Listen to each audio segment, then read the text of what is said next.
Saudações, indivíduas e indivíduos da inquietude. Aqui, o silêncio fala, o inconsciente ganha voz. Uma jornada interna no mundo externo. Eu sou o Johnny Amorim e este é Entre o Ser e o Mundo. Você entra num bar lotado para ver uma banda cover e pensa, nossa, é igualzinho. Ou então, poxa, ficou melhor que a original. Nos games, os títulos mais jogados são remakers de jogos antigos, claro.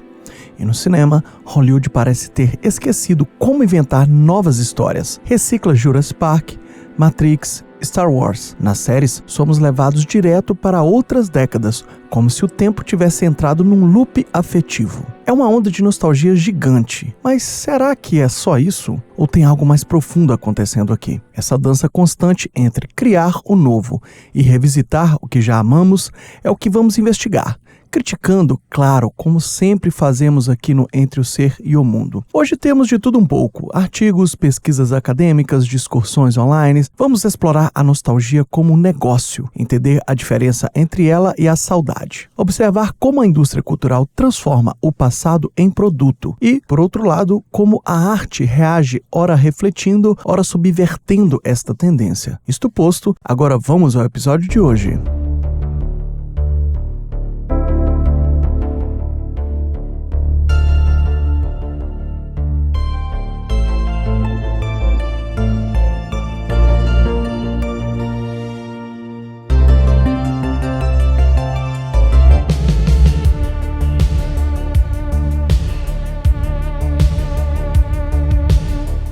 Se você está curtindo este trabalho, compartilhe com os parentes, com os amigos.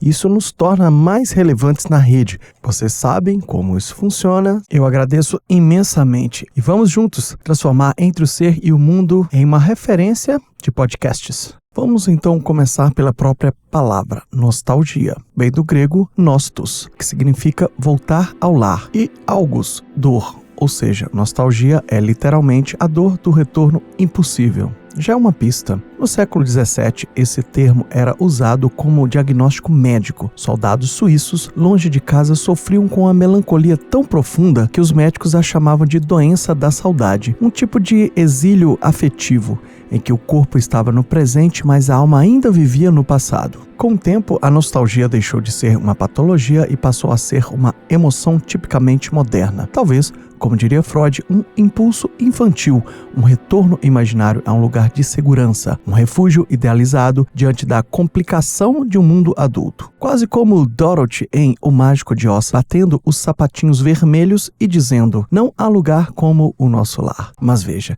esse movimento não é uma recusa do progresso, é, na verdade, uma reação a ele. Quando tudo acelera, o olhar se volta para trás. Desejamos um tempo que pareça mais simples, mais lento, onde o ruído era menor e o mundo, de algum modo, mais habitável. E há uma diferença sutil, mas importante, entre nostalgia e saudade. A nostalgia costuma mirar um passado idealizado, editado, romantizado, como se fosse um filme que a memória regravou com os filtros. A saudade, por outro lado, é mais concreta. A falta de alguém, de um lugar, de um tempo vivido de fato. Sua etimologia é debatida. Alguns dizem vir do latim solitas, solidão, outros dizem que vem do árabe, saudar, uma tristeza mais visceral, quase física. É aquele sentimento que todo brasileiro entende, mas nenhum estrangeiro traduz direito. Um território afetivo tão ligado à nossa identidade que parece nascer junto com a própria língua portuguesa. A nostalgia, portanto, é mais do que lembrar, é um refúgio emocional. E quanto maior o estresse coletivo, crises, incertezas, ansiedades, mais forte se torna o desejo de voltar para esse lugar seguro do passado. Porque, no fundo, o que buscamos não é o tempo que passou, mas o sentido que perdemos nesse caminho.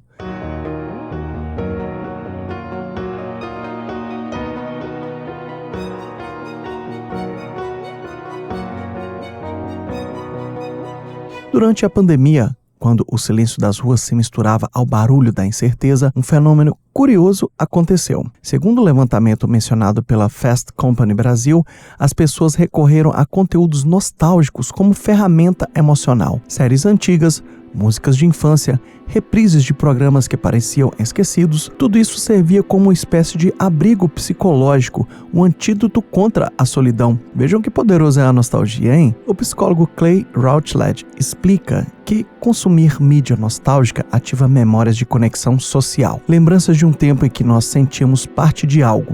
É como um fio invisível que liga o presente ao passado, e através deste fio somos reconectados às pessoas que fomos e às que estavam conosco. Essa conexão, diz Routledge, reduz a sensação de isolamento e reforça laços de pertencimento. Há, portanto, uma compensação. Quanto mais o mundo se fragmenta, mais buscamos reconstruí-lo dentro da memória. E é aqui que essa dinâmica encontra o conceito do sociólogo Zygmunt Bauman, a retrotopia. Essa fuga ativa para o passado não é apenas nostalgia carinhosa, mas um movimento coletivo de recuo, como se o futuro tivesse se tornado um território hostil, difícil de habitar, quase tóxico.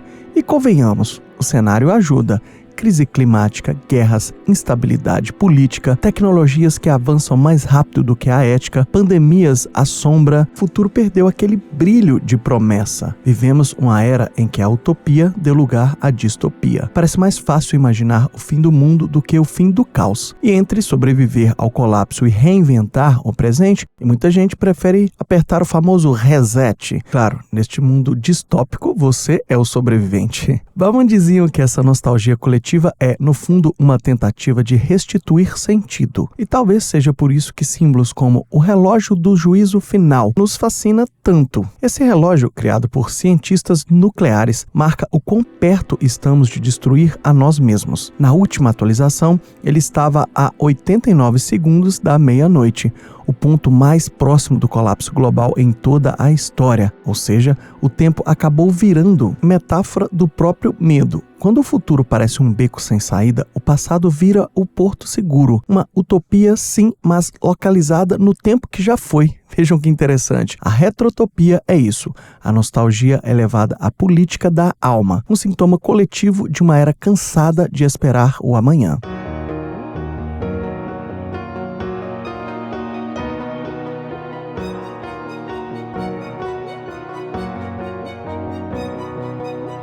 Aí vamos falar daquele pessoal esperto da indústria cultural. Sim, essa peça-chave nesse grande quebra-cabeça. Porque, sejamos sinceros, essa onda de remakes, reboots e revivals não é apenas um reflexo inocente da nossa saudade. Há uma máquina comercial gigantesca girando por trás disso tudo. E vejam, notícia fresquinha para vocês aqui. Ela é tão gigantesca que chegou até a Las Vegas, preparando o Retro Escapes, o primeiro parque de diversões dedicado à nostalgia. Imagina, diners dos anos 50, pistas de dança iluminadas dos anos 70 ou arcades cheios de Pac-Man dos anos 80. Exatamente essa viagem no tempo que o futuro parque Retro Escapes promete oferecer em Las Vegas, nos Estados Unidos. E é nesse momento que a nostalgia deixa de ser emoção e vira produto, claro. Na música isso fica claríssimo. Desde os tempos da Jovem Guarda já existia uma tensão entre o comercial e o artístico. O iê alegre e o pop era visto por muitos como superficial, uma traição à profundidade da bossa nova. E no fundo, essa disputa nunca acabou, ela só mudou de forma. Um artigo recente da Metal Revolution fala sobre isso dentro da cena do metal. Esse ponto me toca diretamente. Para quem acompanha o podcast, eu acho que eu nunca disse, mas eu sou músico e tenho trabalhos autorais online. Toco em várias bandas aqui da minha cidade e todas as músicas que vocês ouvem aqui no Entre o Ser e o Mundo são de minha autoria, talvez com exceção de uma ou duas. E o metal, sem dúvida, é minha montanha favorita.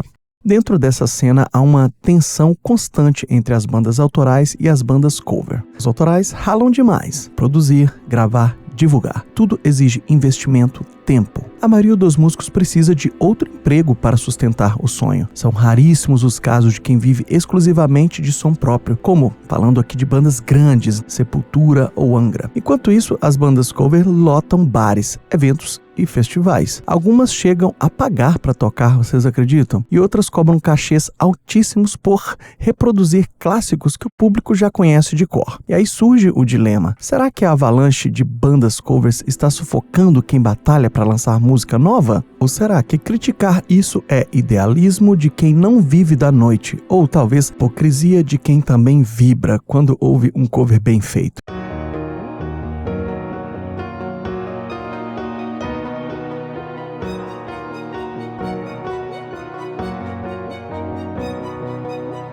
Essa discussão é um espelho perfeito da própria lógica da nostalgia. A luta entre o conforto do familiar e o risco do novo. De um lado, o público quer segurança, quer cantar junto o que já sabe. Do outro, o artista busca a expressão, invenção, voz própria. Casas de shows como Manifesto em São Paulo ou Jack Rock Bar em Belo Horizonte historicamente dão mais espaço para bandas cover. E faz sentido do ponto de vista comercial. O público é maior, é mais fácil lotar, lucrar. No entanto, o curioso é que muitos músicos autorais, inclusive de bandas já conhecidas, acabam tocando em projetos cover para sobreviver. Afinal, viver só de criação própria é quase um luxo no Brasil. Que pena, né? E o público? Apoia? Vibra? Aplaude? Os leitores aí deste artigo da Metal Revolution comentam que até bandas lendárias como Iron Maiden e Black Sabbath têm lançado álbuns mornos, sem brilho de antes. Vejam como que é difícil agradar. Ou seja, não basta ser a banda que amamos, é preciso soar como antigamente. No fundo, esse público também está preso à própria nostalgia. A indústria aprendeu a empacotar o passado e vendê-lo de volta como conforto emocional. E nós, consumidores, já fomos condicionados a achar que o prazer está sempre em reviver, nunca em descobrir. Tudo bem que eu me excluo aí dessa turma, eu sempre curto o novo, eu sempre estou em busca de bandas novas, não por obrigação, porque realmente o novo sempre me encanta. Mas isso tudo toca num ponto profundo, como estes indivíduos escutam música hoje em dia. E, de forma mais ampla, o que a nossa cultura realmente valoriza? Para entender isso, vamos dar um passo atrás e lembrar de uma crítica clássica feita pela Escola de Frankfurt com Theodor Adorno e Max Horkheimer, dois pensadores alemães fundamentais para compreender a cultura do século XX. Eles foram os primeiros a usar a expressão indústria cultural. E o que eles queriam dizer com isso? Que quando a arte passa a ser produzida em massa, como se fosse salsicha numa fábrica, ela perde sua singularidade e vira mercadoria. É o que mais vemos aí, né? E tem anos. Tudo se torna padronizado, repetitivo, previsível. E o resultado é o que Adorno chamou de regressão da audição. Uma dificuldade crescente em apreciar o novo, o complexo, o diferente. O ouvinte passa a buscar apenas o familiar, o fácil, o que não exige esforço. Isso é perfeito para o mercado, porque quanto menos pensamos, mais consumimos.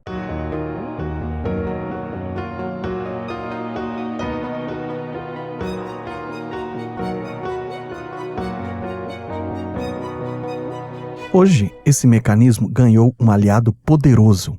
O algoritmo. As plataformas de streaming, como Spotify, moldam o que ouvimos, o que descobrimos, o que achamos que escolhemos. Playlists prontas, recomendações automáticas, trilhas repetidas em todo canto. Vivaldi, por exemplo, explode em popularidade por causa de uma propaganda.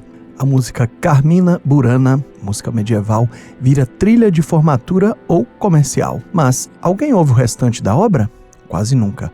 A popularidade, nesse caso, não nasce da estética na escolha, mas da exposição, da repetição, do efeito de massa. Não estou querendo dizer que isso não vale a pena, não é legal se popularizar e tornar comercial músicas que são consideradas até eruditas, mas o que eu quero dizer é que as pessoas não estão escolhendo isso por gosto, e sim porque está na moda. Em resumo, é isso. E para Adorno, isso é um sintoma grave. A arte, quando submetida a essa lógica, perde sua força crítica, deixa de provocar reflexão e se torna apenas entretenimento. Um som de fundo, uma anestesia suave. Ele chamava isso de fetiche da mercadoria, a transformação da arte em produto rápido, pronto para ser consumido e esquecido. No fundo, é o triunfo daquilo que Adorno chamava de razão instrumental, um tipo de racionalidade que mede tudo pelo seu valor de troca, pelo quanto vende, pelo número de streams, pela utilidade imediata. Assim, o que era arte vira ruído. E o que era expressão vira função. Faz sentido, né? Claro, essa crítica de Adorno. A padronização, o lucro acima da arte, o investimento calculado para maximizar o consumo. Mas algo que sempre me inquieta. Será que a nossa preferência pelo familiar vem só desse condicionamento da indústria? Ou será que é algo mais profundo, talvez humano demais, nesse desejo de voltar ao que já conhecemos? A Svetlana Boym foi uma teórica cultural, artista visual, dramaturga e romancista. No livro The Future of Nostalgia, investiga justamente por que sentimos tanta nostalgia hoje, nessa era de aceleração, tecnologia e globalização, em que tudo se move rápido demais. E a ideia central dela é brilhante. A nostalgia não é apenas saudade de casa, mas muitas vezes saudade de um lar que talvez nunca tenha existido. Não é o passado como ele foi, mas o passado como imaginamos. Um mosaico de lembranças pessoais, memórias coletivas e fragmentos de cultura que se misturam até formarem um refúgio emocional. É uma fantasia reconfortante, um tempo ideal, inventado pela memória, ou como Boym diz, uma ficção do pertencimento. Esse sentimento é poderosíssimo e ele conversa muito com a retrotopia do Bauman. Mesmo que as raízes sejam um pouco inventadas, elas nos conectam a algo que dá senso de origem, de continuidade, de identidade. Para termos uma ideia de como isso sempre fascinou as pessoas, Boym cita tratamentos bizarros usados no passado para curar a nostalgia, com uso de sanguessugas, ou até enterrar o paciente vivo por algumas horas, numa tentativa grotesca de reconectá-la à terra natal. A nostalgia, portanto, sempre foi vista como uma doença da alma, mas, segundo Boym, hoje, a nostalgia virou uma condição da modernidade. Em um mundo em que tudo muda o tempo todo, o desejo de permanecer vira quase um instinto de sobrevivência. E é aí que tudo se encaixa. Esse impulso explica o sucesso das bandas covers, dos remakers, dos reboots, dos remasters de jogos. O passado virou o porto seguro emocional, um abrigo simbólico contra a vertigem do presente, como já foi dito. Um estudo do site Meu PlayStation mostrou que 90% dos gamers jogaram remakes ou remasters recentemente. 90%! Quase todo mundo revisitando o passado. Nos fóruns online, como o do Reddit, o debate ferve. Será que isso é bom? Por preservar a história dos games e permitir que novas gerações conheçam clássicos, ou é um sintoma de uma crise criativa, de uma indústria repetitiva que se contenta em requentar o que já deu certo? É a crítica a Capcom, por exemplo. É quase um meme, Street Fighter 2 agora em sua 1000ª versão.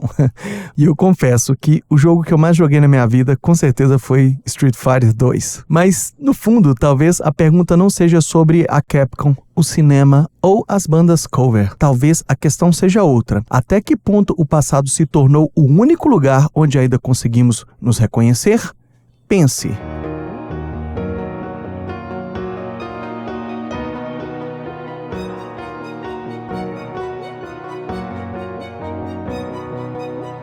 Toda moeda tem dois lados, e essa repetição constante começa a gerar cansaço. A Fast Company chama isso de fadiga da nostalgia.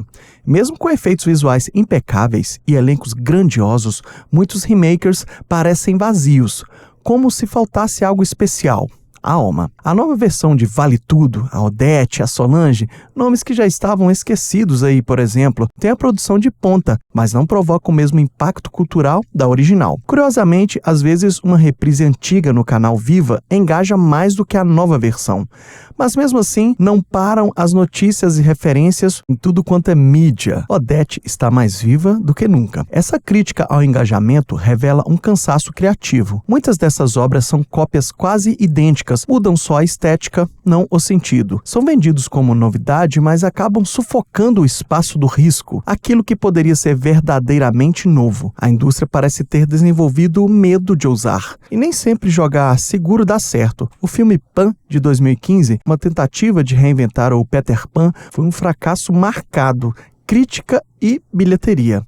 Ou seja, até o passado, quando repetido demais, perde seu encanto. E quantas continuações das grandes franquias? Será que são só mais do mesmo porque os estúdios têm medo de arriscar milhões em algo realmente novo? É um debate constante e, sim, legítimo. Pensando aqui com vocês, talvez a popularidade do velho, do familiar, não seja apenas fruto de um ouvido preguiçoso, como diria Adorno, nem apenas a falta de ousadia criativa, como apontava o artigo sobre o metal, pode ser também uma busca ativa por sentimento, um desejo de reconexão, mesmo que com um passado fabricado pela nossa própria memória. No fim, as coisas se misturam. O condicionamento da indústria cultural facilita o apego ao que já conhecemos, e a nostalgia nos recompensa emocionalmente por seguir por este caminho. Uma coisa alimenta a outra. E assim, entre o risco do novo e o conforto do conhecido, o sujeito vai dançando sempre no compasso do que já foi. E se a gente continuar esse fio da tecnologia, o debate fica ainda mais interessante.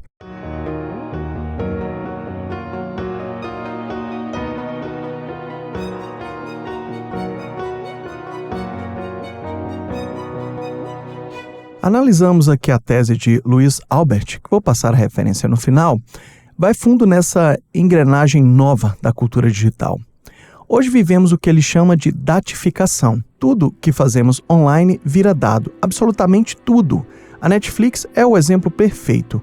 Ela usa o que chama de Big Data, um sistema que transforma cada ação do usuário em informação. O que assistimos, onde pausamos, quando voltamos, que ator preferimos, que gênero evitamos. Até a pausa que você dá para pegar um copo d'água vira dado. Sim, é verdade. Cada clique, cada segundo, cada abandono de série é registrado e cruzado com milhões de outros comportamentos. O resultado, um mapa detalhado dos nossos gostos. É um poder gigantesco de prever o que vai querer assistir a seguir. A partir desses dados, a Netflix não apenas recomenda, mas cria conteúdo sob medida. O caso do remake de House of Cards é quase didático. Eles investiram cerca de 100 milhões de dólares com base em pura estatística. Os algoritmos mostram que existia uma grande intersecção de públicos. Quem gostava de séries britânicas originais da BBC, também que eram fãs de filmes dirigidos por David Fincher, e vejam só, admirava o trabalho do Kevin Spacey. Foi um cálculo de risco matematicamente fundamentado. E o que? Deu certo. Se você acha que você só gostava por gostar, isso foi friamente planejado. Mas a que custo? Por que esse sistema, ao mesmo tempo em que acerta nossos gostos, estreita nosso horizonte? Ele só nos oferece o que já sabemos gostar. O pensador Eli Pariser chamou isso de filtro bolha, um tipo de prisão invisível construída pelos algoritmos, que nos protege do novo, do estranho, do incômodo. Isso aí tá super na moda, a gente vê muito aí nos chatbots, a mesma ideia. O algoritmo cria uma bolha de conforto, nos alimenta com o que é familiar e elimina o imprevisto, aquilo que poderia nos transformar. É um prazer fácil, o prazer do reconhecimento,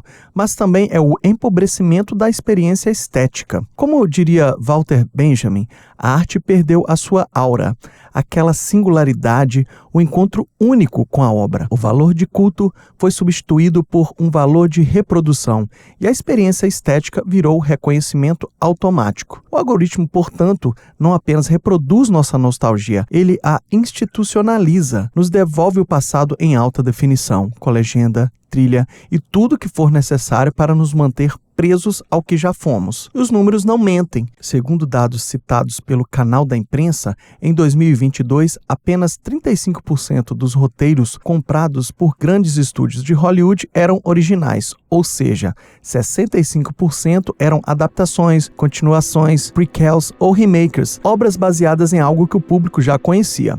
Não sei se vocês sabiam ou se lembram aí do relançamento no cinema do Harry Potter. Se lembram a reexibição? E o Crepúsculo, então, que fez mais de 1,5 milhão com esse relançamento no cinema nos Estados Unidos. E no TikTok, o sucesso viral com edits de Crepúsculo e Jogos Vorazes. A Lionsgate, estúdio por trás dos filmes, está produzindo oficialmente esses conteúdos e vem um público ávido por estes filmes. Quem sabe também não faça uma releitura. Isso mostra claramente onde o dinheiro está sendo apostado, no seguro, no previsível, no já testado. Mas há um risco nisso. Um remake mal concebido, sem propósito artístico claro, pode até diminuir o impacto da obra original. Por exemplo, o clássico Psychose, de Gus Van Sant, de 1998, uma refilmagem quase cena a cena do filme do Hitchcock.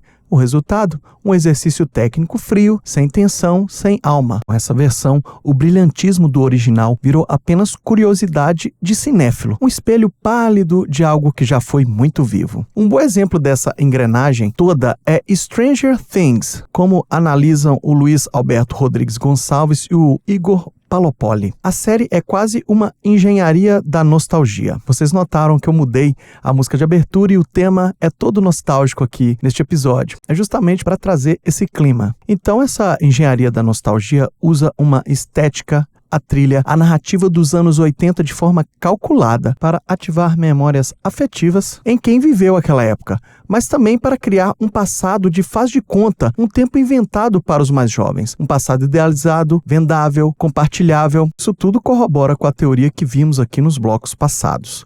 Então, os gatilhos lá são muitos nessa série. O clima da Guerra Fria, a paranoia anticomunista da era Reagan, a figura do inimigo russo, a espionagem, o pânico satânico em torno dos RPGs, tudo cuidadosamente reconstruído. O personagem Ed Manson e o Hellfire Club se inspiram em casos reais dos anos 80, como o desaparecimento de James Dallas e os 3 de West Memphis, jovens condenados por gostarem de rock e jogarem Dungeons and Dragons. Um retrato de como o medo coletivo pode distorcer a realidade e repetir-se sob novas formas até hoje.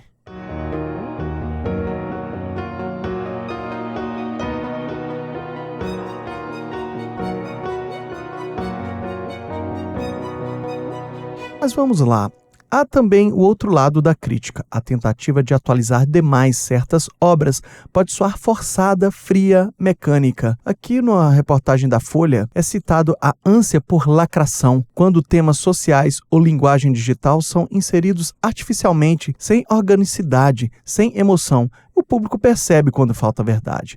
Por isso a pergunta que fica é: será que todo remake é um problema ou será que há valor em revisitar o passado se isso for feito com propósito? Sim, a nostalgia revisitada pode oferecer conforto legítimo, um senso de continuidade, importante em tempos fragmentados. Como dizia o filósofo George Santayana, abre aspas, aqueles que não conseguem lembrar o passado estão condenados a repeti-lo. Fecha aspas. Sob essa ótica, revisitar histórias antigas pode ser uma forma de compreendê-las melhor e talvez de evitar seus erros.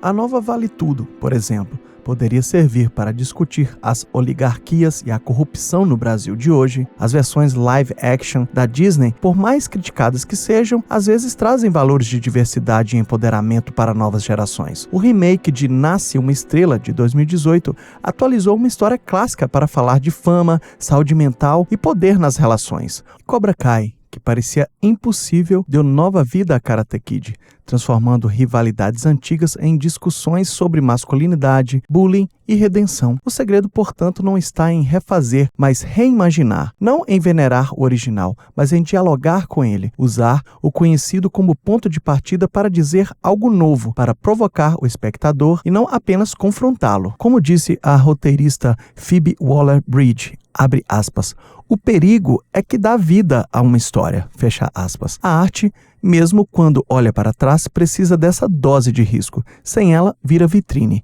Com ela, volta a ser revelação.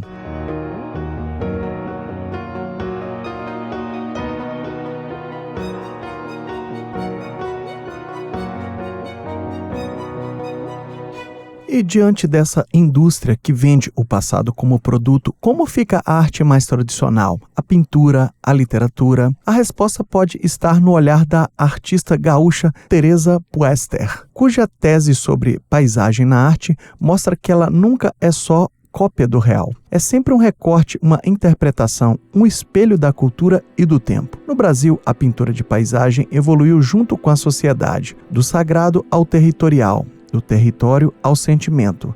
Em artistas como Iberê Camargo, o campo e a cidade viram tensão. Em Teresa, a paisagem se torna saudade, um gesto de memória, um retorno sensível às origens. Seu projeto numa antiga charqueada de Bagé, feita com pedras e materiais do próprio local, é um exemplo de como a arte pode conversar com o passado de forma viva e criativa, muito diferente da nostalgia industrial dos algoritmos. Enquanto a indústria pasteuriza o passado, a arte pode reencantar cantá-lo, não como mercadoria, mas como presença afetiva, um modo de pensar e sentir o tempo. A nostalgia ou a saudade não é apenas um sentimento passivo de quem lamenta o que passou. Ela pode ser usada ativamente como crítica, como uma forma de dizer: ei, espera aí, o presente não está tão bom assim, está? Alguns pensadores como Raymond Williams viram na nostalgia do campo uma crítica ao capitalismo industrial, um chamado para lembrar o que o progresso atropelou.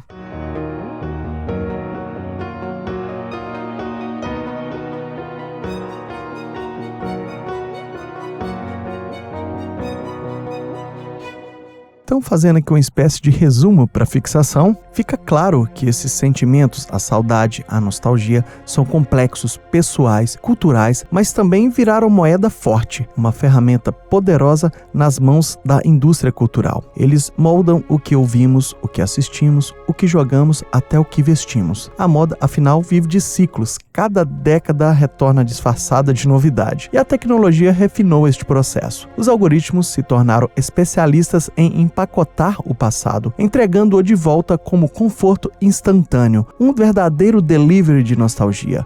Mas há um risco: quanto mais conforto, menos contato com o novo. Quanto mais familiaridade, menos descoberta. Os indivíduos começam a viver dentro de bolhas temporais, aprisionados em passados bem produzidos e seguros. Mas enquanto isso, a arte parece oferecer outro caminho, mais reflexivo, mais crítico, às vezes mais dolorido, mas também mais autêntico. Ela nos convida a revisitar o tempo não para repeti-lo, mas para compreendê-lo. E fica a pergunta: o que acontece com a nossa capacidade de lembrar de verdade com as luzes e as sombras do que vivemos, e mesmo com a nossa capacidade de imaginar futuros realmente novos, quando vivemos tão imersos nessas bolhas nostálgicas, tão bem construídas, tão confortáveis, e esquecemos que o futuro também precisa ser inventado? Pense.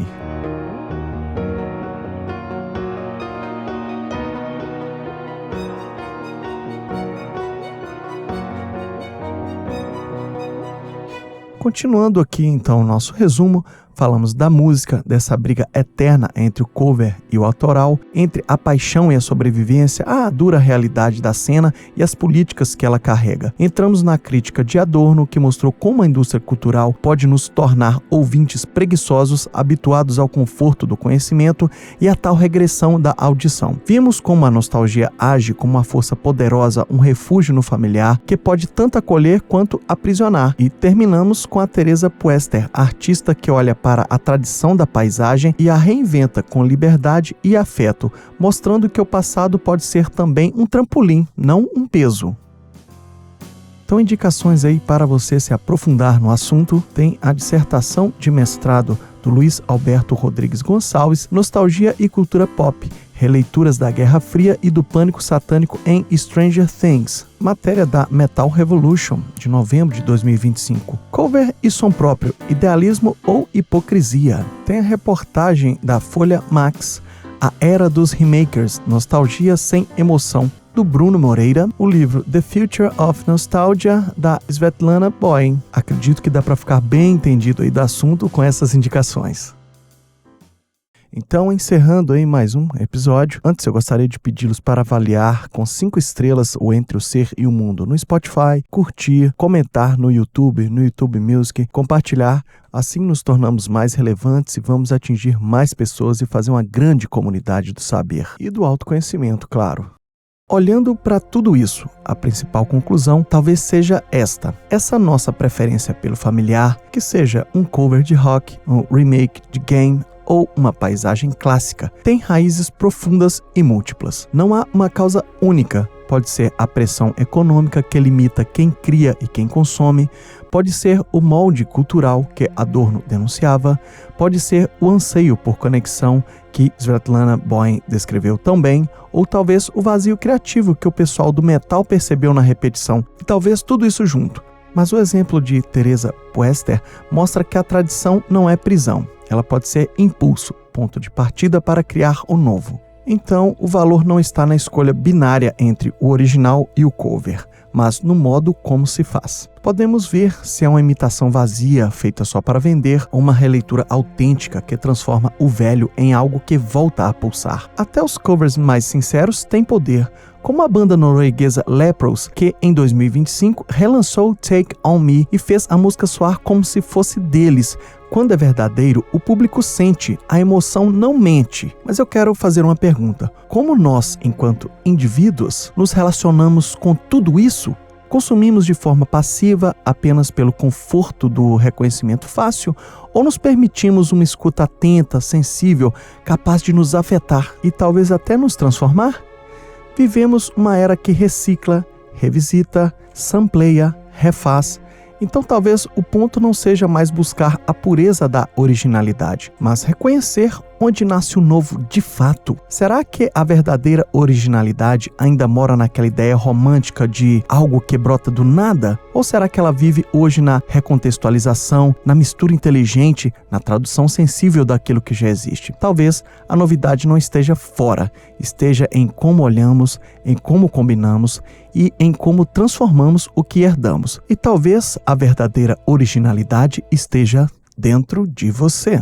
Entre o ser e o mundo há sempre espaço para pensar, questionar e se transformar. Nos siga nas redes sociais, mas principalmente siga refletindo. Até o próximo episódio, pessoal!